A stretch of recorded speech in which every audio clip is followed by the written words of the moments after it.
Immortal Empires has just launched, and now you, the player, have the daunting choice of deciding which of the 80+ legendary lords you want to play for your next campaign, or, maybe this isn't your first run around, it's your 5th or 10th, who knows. In this new series, I want to help guide you through deciding which lord to choose by giving you a no-spoiler breakdown of each campaign divided by their faction or race. I'll go through each legendary lord, giving you a brief summary of their abilities and what their campaign plays like to help you decide which is the right one for you. I've organized these from the ones I enjoy the least to the ones I enjoy the most, and this is of course by no means a concrete fact. You might love one of them more than I do. I'm grading them more off of my preference, so don't feel like choosing the first lord on this list is going to be a letdown or anything like that. In this video today, we'll be covering the Greenskins because they's the best. You can quickly navigate to any character that interests you the most using the chapters in both the timeline and the description. As always, if you end up enjoying the content, please don't forget to like, comment, or subscribe. Help me defeat the greatest boss of all time, the YouTube algorithm. Let's get started here on the Greenskins campaigns. And our first boy on the list is the dancing man himself, Wurrzag. So let's take a look at this character and have some fun. So he is the Prophet of Renown, meaning that his wall has a chance to contain savage orcs.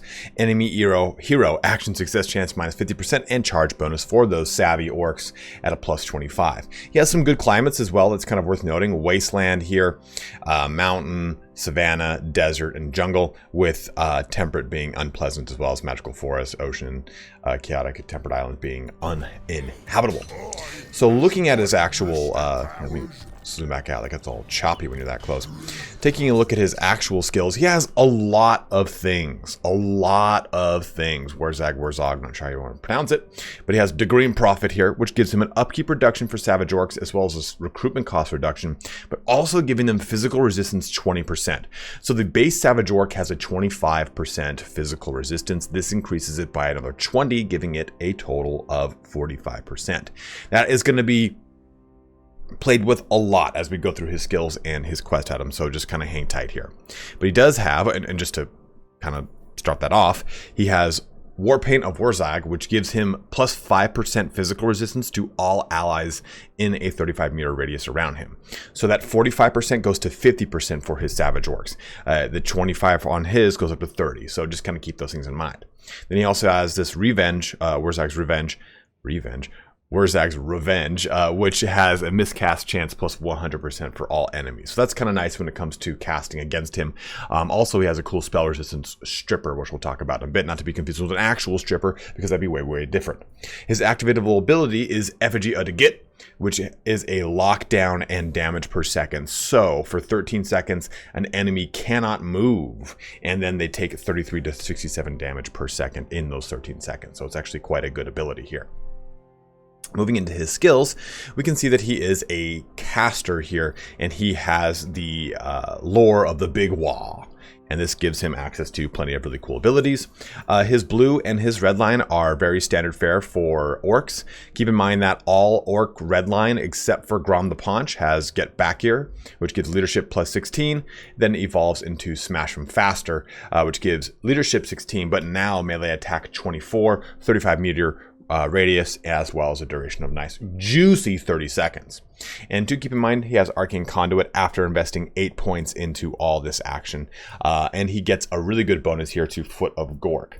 So let's take a look at Foot of Gork really quick. In this, we're going to go to spells, and we're going to go to the Big Wah and the Foot of Gork. It costs 18 power to cast this spell. That's important to note, because when we go through his skills, that'll be important. So he gets the Real Savage Boys, increasing the melee attack and charge bonus for Savage Orcs. Savage Rider now increasing this for the Savage Orc Cav units, because you have Savage Orc Riders as well as Big Gun Riders. The Fury of the Prophet enables magical attacks for the entire army, which is good, but look at that. Strips enemies of any magic resistance they may have. You'll be fighting against a lot of dwarfs if you pursue your campaign east, so this is quite nice. Wild Feet helps out with speed, melee defense, and perfect vigor for Wurrzag himself. And then Colossal Paint gives that physical resistance of 20% to trolls, giants, Arachnarok spiders, and rogue idol units, which is actually very, very nice. Also, an additional 5% physical resistance. So now that 50% is up to 55% on your Savage Orcs, which is cool. Then Titanic Beat removes 9% to the Winds of Magic cost for Foot of Gork, right? I think we said it was 16, so now it drops down to 7. Is that what we said? Is that what it was? Is that what it is? See, okay, so it's 8, so it goes down to 9. So that's a very, very nice ability there to give you a nice way to use Foot of Gork in a continuous spree. Now for quest items, he has Winds of Magic power reserved from all 3 of them, but he has Vindictive Glare as a bound item on this, or I'm sorry, a bound spell on this one, upkeep reduction on the Baleful Mask, the Squiggly Beast, which is power recharge on the Squiggly Beast, as well as physical resistance increased by 5%. The hero recruitment rank for shamans is increased. Bonewood Staff here, giving him this ability for charge bonus and melee attack. So at any time he casts a spell, which is really, really nice here. So a lot of really great abilities and magic items and skills in layering into this character. But I've put him bottom on the list because he has a pretty cool starting location in the Western Badlands. And if you want to play a Savage Orc character, there's no better character than Wurrzag. The thing I think that this character suffers from is the fact that, for starters, he does have his own special line here, which will give him access to all of his Savage Orc units by tier 3, which is very cool. But I think the fact that there is no Savage Orc big boss, I guess war boss might be a better way to put it, right? If we take a look at the lords, we have a Goblin Great Shaman, a Night Goblin War Boss, and an Orc War Boss. We need a Savage Orc War Boss to take advantage of this. Same thing when it comes to heroes. We get Black Orc heroes, Goblin and Giant River Troll and Shamans, but we don't get a Savage Orc War Boss here, or I'm sorry, Savage Orc Big Boss or anything like that. So I think that the kind of lack of Savage Orc Shaman and Lord units that would then give more bonuses to Savage Orcs kind of derails the focus of this campaign, because it makes so you kind of have to put all of your money into Wurrzag so that you have a really strong Savage Orc army, because that's where the majority of your campaign points and buildings and research is going to be invested, right? You're going to want to do stuff like this, which gives you access to better scrap upgrades for your Savage Orcs, or this one, again, for your Savage Orc cav. Keep in mind, though, anything that says Orc Infantry, and, well, we'll go look at the skills here. Anything that says Orc Infantry does apply to the Savage Orcs. So you do get some sort of layering in from other characters.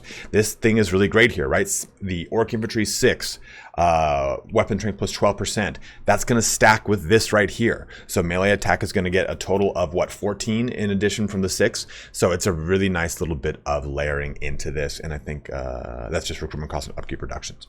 And what I don't really like about this campaign is that it does suffer from some late game kind of slowdown, because Savage Orcs are great, but they lack that kind of super late game punch that I think you need, or stayability.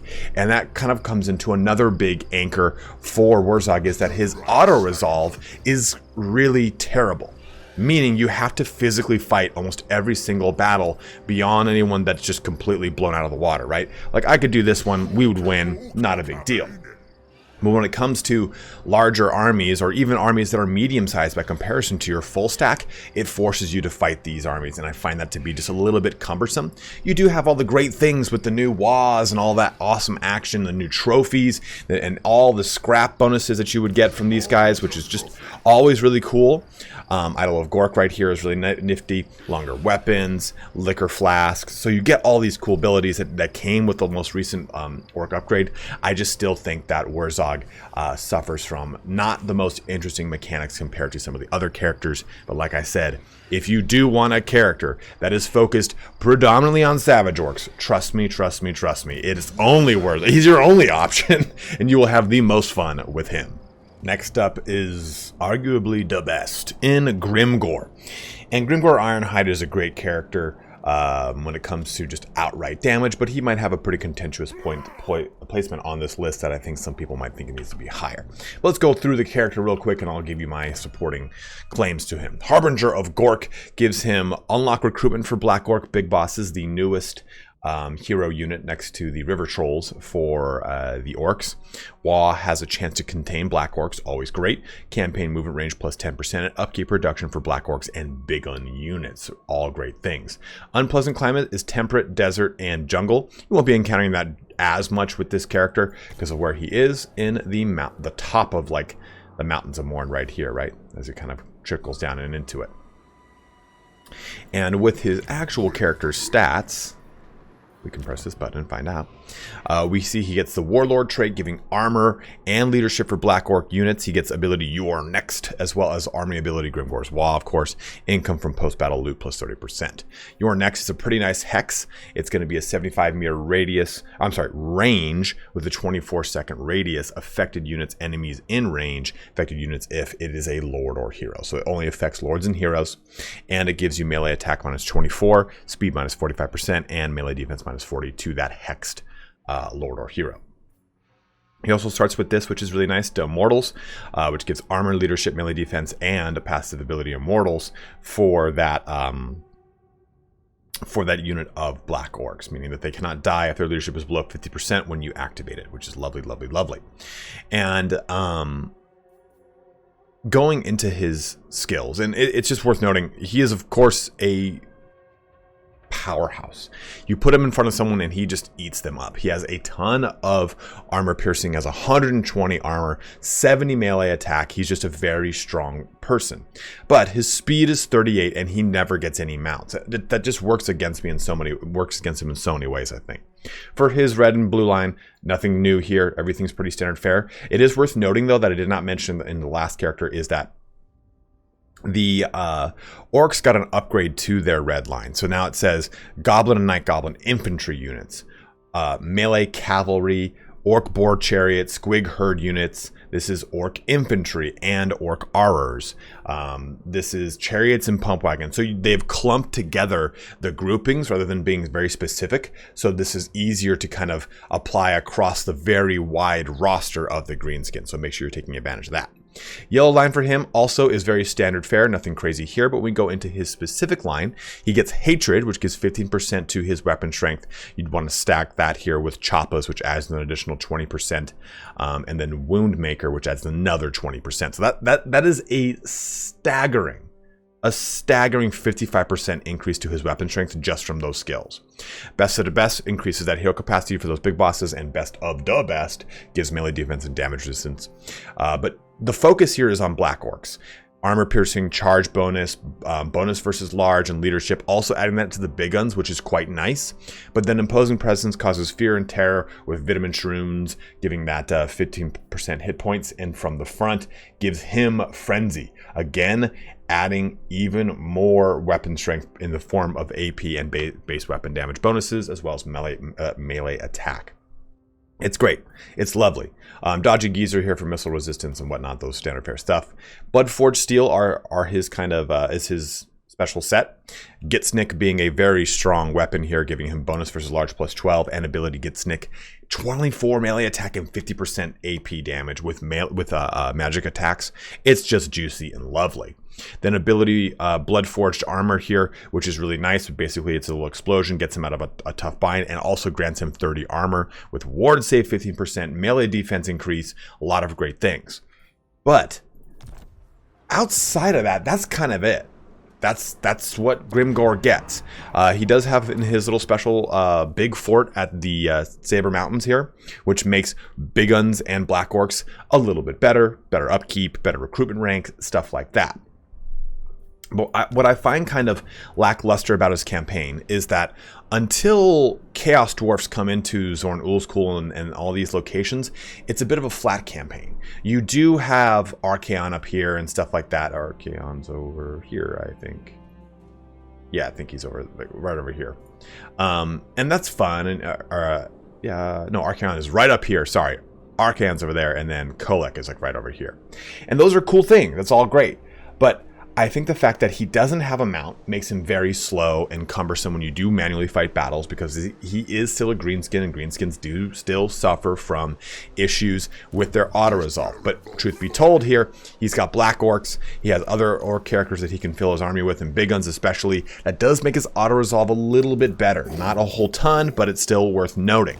And I just think that there are so many better characters with so many more interesting mechanics or interesting buffs and stronger army abilities worth taking advantage of in the repertoire of your greenskins. But with that being said, if you still want a hard-hitting, face-smashing, nut-punching, lore reference right there, character, then you definitely want to play as Grimgor, because he can still melt face. He still is so strong in one-on-one combat, and he is very, very vicious. If you get him over here to Kolek quickly and kill Kolek, you've knocked out your big competition over on this side, and for the most part, it's you creating a big green empire in the Darklands, which is kind of fun, right? That's a really cool portion of his campaign, because until there's direct opposition placed in his path in this form of the Chaos Dwarfs, it's really okay, do I want to go south and make a Darklands empire? Do I want to fight against the ogres over here in the Mountains of Morn? Do I want to go north and just give it to Chaos? Do I want to go far west across the World's Edge Mountains and bring a giant Waaagh to Kislev? And I think that's a kind of a fun thing for Grimgor, is you have a little bit more of a different style of play. You could even go further east into Cathay, and I think that those things are definitely worth meriting in this campaign outside of the mechanics, right? That the actual campaign itself has so many places that you can go. So wanted to talk about all those points before we move to our next character. Moving back into the World's Edge Mountains, we have Skarsnik getting licked viciously right here. Let's take a look at this character as he has some fun stuff incorporating with Carrick 8 Peaks. So the Pernicious Precision can only recruit orc units from Carrick 8 Peaks, which is not that terrible because, in fact, he's just badass when it comes to goblins. But hero action cost minus 50% and receive 100% experience. That's really, really huge. So you can have a lot of really jacked heroes by having them go do a bunch of little just crap missions around the board. Upkeep and recruitment cost minus 40% for goblin units. Waaagh has a chance to contain dune divers. That's cool. Unique building chain available at Carrick 8 Peaks.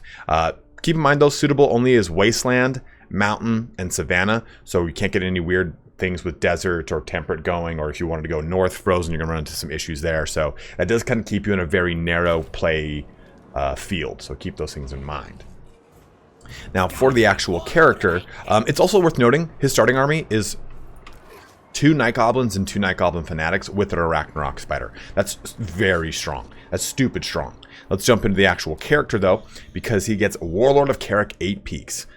Huge. Enables lightning strikes when battle reinforcements are present, meaning that he doesn't get the skill. The points that you would need to invest into it, he doesn't invest them, he just gets it out the box. That is a very strong capability. Charge bonus plus 14 for Night Goblin Squig Hopper units, and then the army ability, of course, for his Waaagh. He also gets this cool little banner, which gives melee attack, melee defense, cause fear, and unbreakable for a specific goblin unit you would put it on. Looking into him, he gets charge reflection, vanguard deployment, charge defense versus large, great things, but he gets tricksy traps, little hobbitses. But speed plus 25%, stock and unstoppable, affects allies in range, 35-meter radius around him, which is very juicy. And you can see his character profile is he's very great at fighting large things. 300 AP with 30 bonus versus large, and has a poison. Not to mention he has a custom poison attached to it, as well as a special scrap add-on, which we'll show off in a little bit. So a lot of great stuff just on his profile, on his character. But when we jump into his abilities, everything here, for the most part, red and blue line are the same, except for Lightning Strike is not here. Proper Tough is, which gives him campaign movement range, accumulating 20% across this and this. That's a really nice change rather than just jumping into Lightning Strike, which he just already gets. It's so nice. Now, yellow line, standard fare, but when we jump into his unique abilities, he has a ton of them. Ambusher up here gives him ambush success chance plus 15%, as well as melee attack plus 4 during ambushes. The Nasty Skulker gives him 10% weapon strength. Drippin' Tips gives Skarsnik's Death Juice attacks, which I'll show you when we take a look at the scrap upgrade. Nastier Squigs gives bonuses for your Squig units. Beta Night Sneakin' gives melee attack and charge bonuses for Night Goblin and Goblin units for the melee attack bonus right there. And then this stuff is just standard fare. But that's a lot of just unique things that we haven't gotten into his unique tree. Spite at a Bad Moon gives AP, bonus versus large, and base weapon damage for units in 35-meter range around him. Like, okay, well, he's just getting really strong goblins right now. Fermented Fungi makes it so that anything in a 75-meter radius around him when he casts this ability is Rampage with melee defense minus 24. That's juicy. That's so good. Smart Hidden, stock, physical resistance, speed. Underbosses, again, this is Goblin big bosses get helped out, as well as Night Goblin Shamans, but also he steals 25% of experience gained from other lords. Post-battle and magic item drop chance, as well as backstairs tactics. Armor piercing damage +6 during ambushes, and leadership +10 during ambushes. So very particular with the ambushes. He doesn't get a master ambush stance or anything like that, which is kind of unfortunate, but still nonetheless, he can pull those off quite quickly because he's hanging out in the mountains for the most part. So keep in mind here, you use Dagobos. This gives 6 melee attack, 6 melee defense, ammunition for all of your goblin units. Stack that with this, you've just doubled the melee attack that they've been given. So a lot of really great abilities here.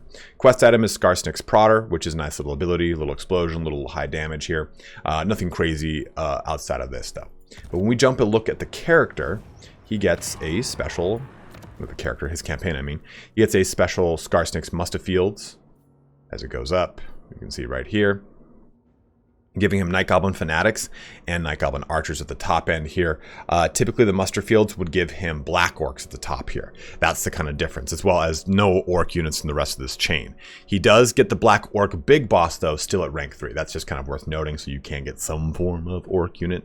And the Black Orc Big Boss is actually a very strong, very strong hero character.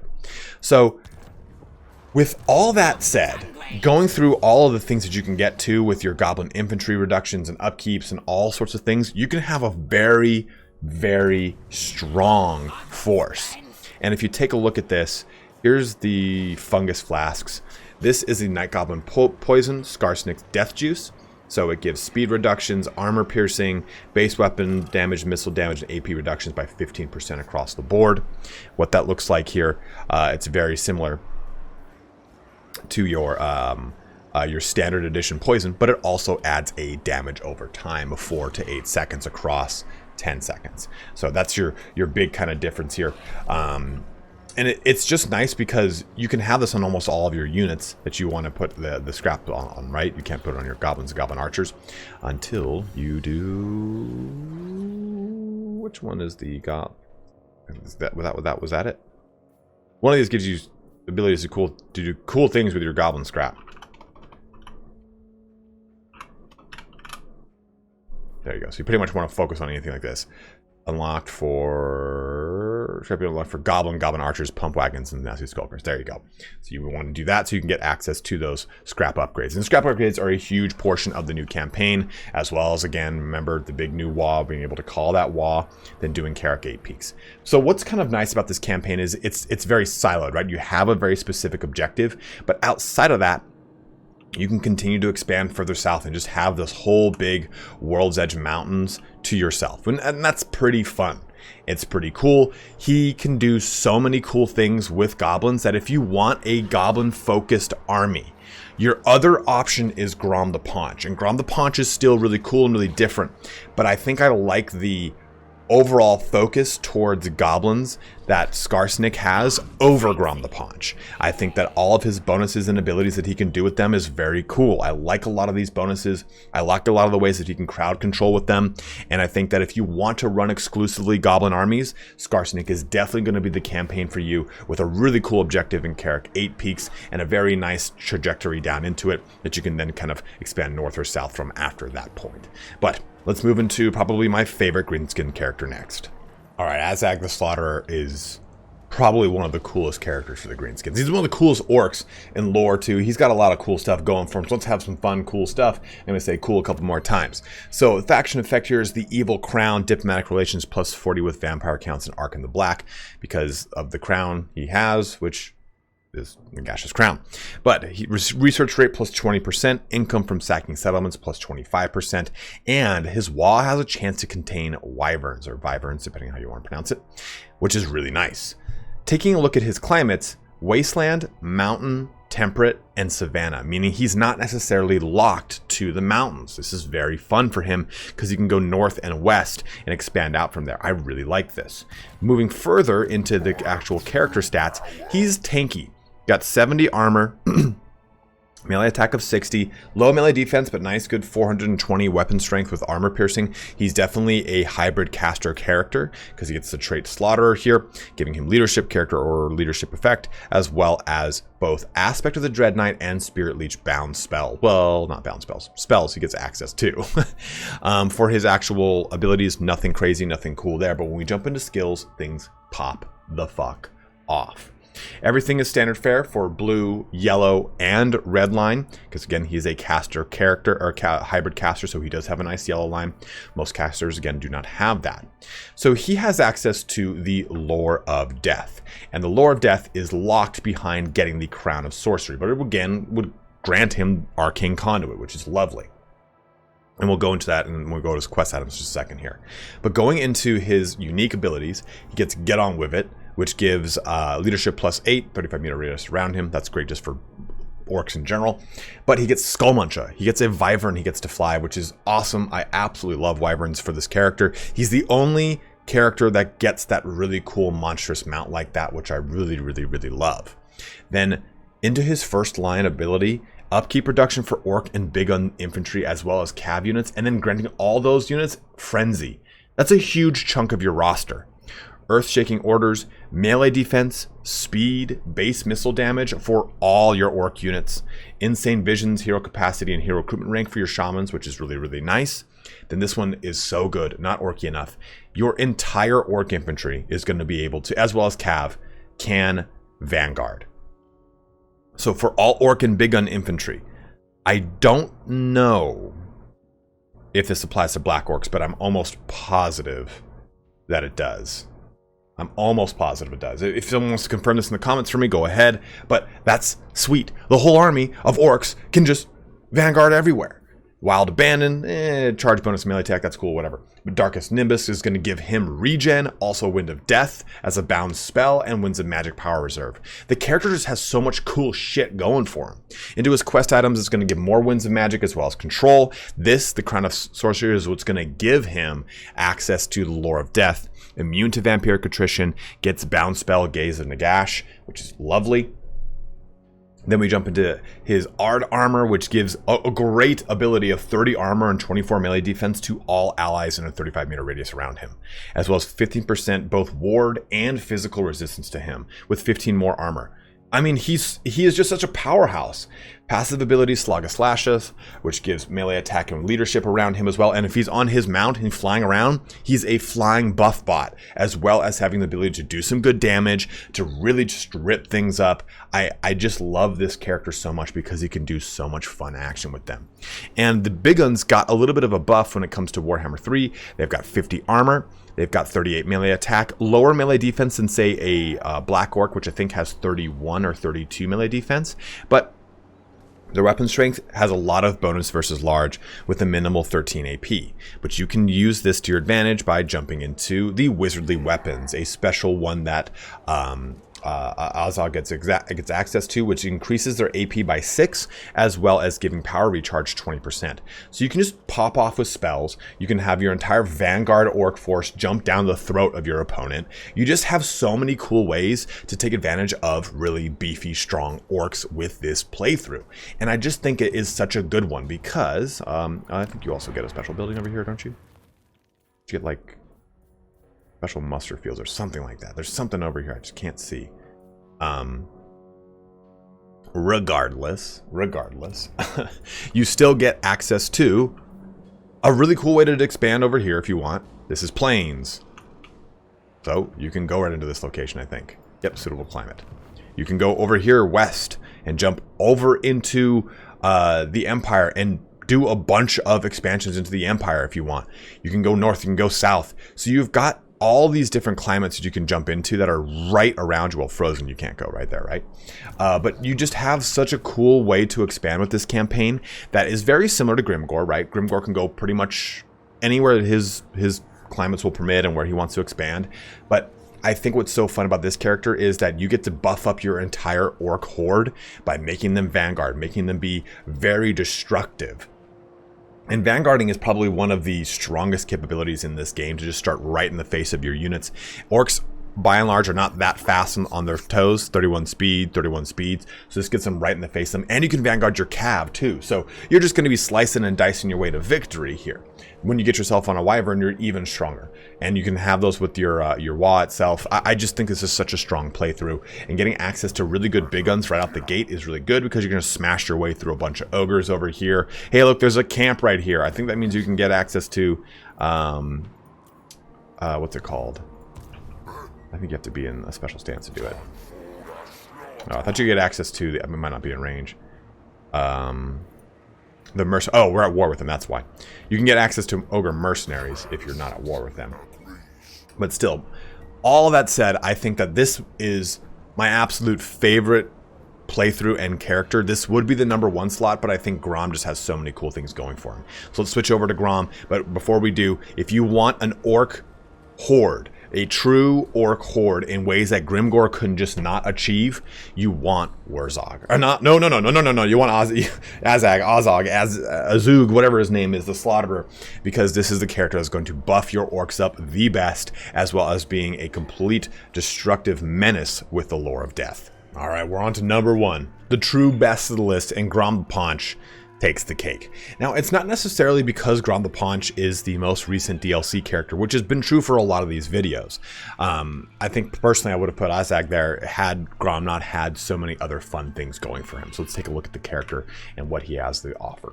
So in WA against Ulthuan, he has access to Grom's Cauldron and global recruitment duration -1 turn for global or for goblin units. Don't underestimate that. That's actually very strong. You can get a full stack in no time with that capability, and it's very, very nice because it's also a faction effect, not a lord effect, meaning any army you recruit can take advantage of that. Jumping into the actual character, we have the Great Un. Now, leadership +10 when fighting against elves, physical resistance for goblin units, which is great upkeep reduction for chariot and pump wagon units, and then he has a special mechanic called Starving Gobbo. And basically, as you kind of feed him, this goes higher and higher and higher until leadership is +8.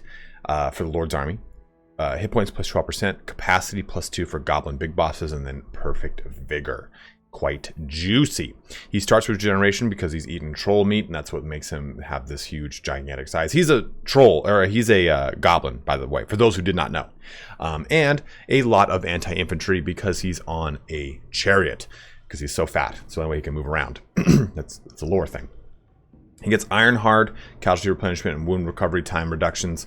But his red line is a little different. He gets Language of Du Bois, which gives passive ability, 8 melee or 5 melee defense, 4 leadership, immune to psych, 35 meter radius around him, and only counts if the unit's in combat.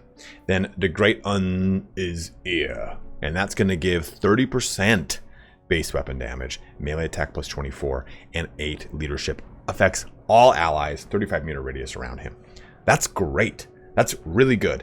What I think, though, I don't like about those two capabilities is that they are bound to him. And he's on a chariot. So it's hard for him to kind of stay around things, in my opinion. But it's still a really great abilities. His yellow line, no big deal, pretty much the same. And then his unique line is leadership for goblin units, leadership aura size, culinary curmudgeon gives growth for all provinces, which is always good to have, casualty replenishment rate as well. This is going to be hit points and physical resistance, but this is some armor speed and perfect vigor for chariot and pump wagon units, as these were the units that were brought into the game with him, the pump wagon unit. Income from post-battle, sacking, and magic item drop chance, all bonuses there, and then roll them over. Attacks cause rattled effect, reducing combat ability, and charge bonus +50%. But at 6 and 10, he gets bonus versus large for goblin units, as well as melee attack +6 for goblin units, and then coming back gives leadership -7 for elven units, and wound recovery time -2. All lovely, spicy things. Also, Goblin Tide is going to give armor and melee attack for goblin units. So if you kind of focus on this, down to size is going to be melee attack +6 for goblin units. Goblin Tide is going to give that up to now 12. The Gobos now gives it up to 18 melee attack for goblin units, as well as giving them 15 armor and +10 bonus versus large. Those are great bonuses for your goblins. Dodgy Geezer, Tunnel Boss, all these great things. And then for his quest items, Lucky Banner and the Axe of Grom, which gives him a whopping 15% weapon shrink bonus for having both together.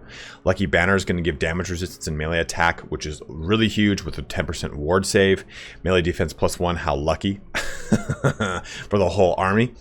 And then Axe of Grom gives sundered armor and then base weapon damage and AP damage +50%, bonus for infantry +15, and armor piercing +40.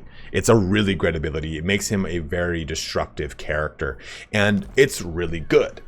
Also, he gets with Massif Orcal, which gives him this Stone Troll Quarry. Growth +40, which is stupid strong.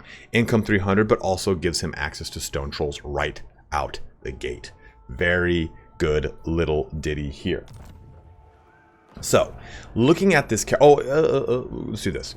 Grom's Cauldron 2, which is very fun because basically you kind of go through this and you make little culinary confections to give bonuses to units that you want to give bonuses to, you know, like this passive ability, regeneration for Goblin and Night Goblin units, all armies. You know, you just kind of combine these things and you get the little tiny fun bonuses to your armies or whatever it is, whatever's kind of active over here, right? This is the certain dish that's active, and it's active for a certain amount of time and whatnot. So this is a fun mechanic. It's not crazy. It's not something that completely drives your campaign in the sense that you're like, okay, well, I have to do this mechanic or else this campaign won't be successful. It just adds more flavor to the campaign. So it's like, okay, you have all the ways that make Skarsnik cool or all these other characters cool. This just adds more flavoring into it because everything else is the same. You have your Starving Gobbo portion, Grom's recipes that you can unlock, but you have your Wah and everything and your scrap that you'd then be upgrading. And starting with River Trolls, Stone Trolls, and having access to a Death Hag for some replenishment out the gate is very nice. And looking at this overall campaign, and I think one of the biggest reasons that Grom is at #1 is that everything in Grom's campaign feels a little bit different than the rest of the campaigns. He's not fighting the same hordes of armies that you're fighting with almost everyone else. Everyone else is fighting Skaven, dwarfs, chaos in some variation, and depending on where they're at, and that's really it. Maybe some beastmen sprinkled in, whatever it is. But what's cool here for Grom is you're fighting Bretonnians, Wood Elves, and then you're jumping over here across the water and fighting High Elves. So you get a very different campaign experience, and it's a very mashed up campaign. You have a Legendary Lord starting right here. You have Legendary Lords over here. You have Legendary Lords over here. So you are in the middle of a lot going on. And I think that adds a certain level of spice and a certain level of challenge to this campaign that makes it a little less of you just painting the map green and a little, well, I guess in his case blue, and a little bit more of a strategic movement throughout these lands. And it still is fun. It's not too hard. You're not playing and going, man, I'm really pressed up against the wall against all these characters. No, you have enough breathing room that it works just enough for you, and enough competition that you feel like you have different opponents through every stage of your campaign. And I think that's the biggest reason Grom is #1. Screw the mechanics that he gets. The biggest reason is that he gets enough variety in his campaign that it feels engaging and it wants you to keep playing it further and further. Also, you're going to love this campaign if you want even stronger goblins, focusing a little bit too on trolls, because he does get access to so many ways to get trolls in his army early. That Stone Troll Quarry is so good. And there's plenty of, like, I think if you go to Nuln, which is right over here, there's a unique building for him and stuff like that. So a lot of really cool objectives, because you can truly go, for the most part, in many directions, right? Wasteland, Mountain, Temperate Island, and Savannah. So you can't really, you can't go and, you can. Unpleasant just means you're taking a penalty, right? For Temperate, Desert, and Jungle. So you have to kind of keep those things in mind as you expand around. Temperate is unpleasant for you, so this is what you incur. So making sure that you're expanding in those locations makes sense. It's just kind of hard to do. That's what's a little bit of the challenge of this campaign, but still, you can go pretty much anywhere you want to go with Big Daddy Grom the Paunch. But that concludes our video here on the Greenskins. Go ahead and let me know in the comment section below, what is your favorite lord? Is it Grom? Is it actually Grimgor? Do you think I've totally blown out of the water Skarsnik and he should be higher on this list or lower on this list? Whatever it is, let it be known in the comment section below.